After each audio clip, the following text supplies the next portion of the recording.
Hello everyone, পৌশালিস ব্লগে তোমাদের সবাইকে ওয়েলকাম। তো চলে আসলাম নতুন একটা রেসিপি নিয়ে। তো প্রথমে দিয়ে দিলাম কড়াইয়ের মধ্যে জিরে, তার মধ্যে দিয়ে দিলাম একটু ধনিয়া, আর অন্যদিকে আবার একটা বাটির মধ্যে কয়েকটা টুকরো করে নেওয়া বাটি কচু আর আলুগুলোকে সিদ্ধ করে নিলাম।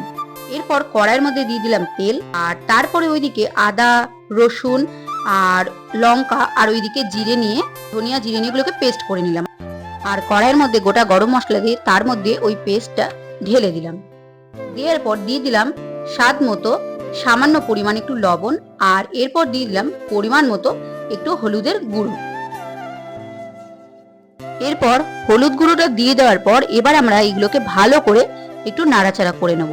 আর তারপরে আবার এর মধ্যে দিয়ে দিলাম সামান্য পরিমাণে টক দই।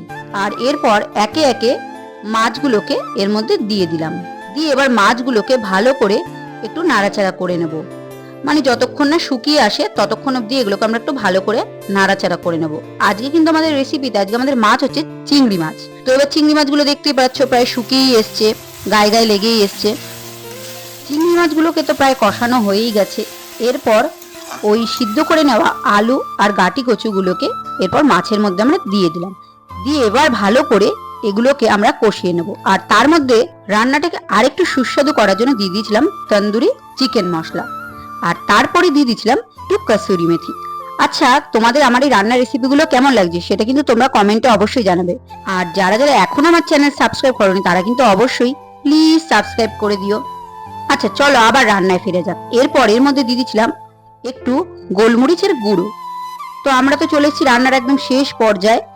তো এরপর সামান্য পরিমাণে জল দিয়ে এবার ভালো করে এটাকে একটু ফুটিয়ে নেব। এরপর ওই ফুটতে থাকা ঝোলের মধ্যেই দিয়ে দেব আবার সামান্য পরিমাণে একটু গরম মশলার গুঁড়ো, আর তারপরে দিয়ে দেব সামান্য পরিমাণে একটু ঘি। দিয়ে নিলেই আজকের আমাদের গাটি কচুর চিংড়ি রেডি।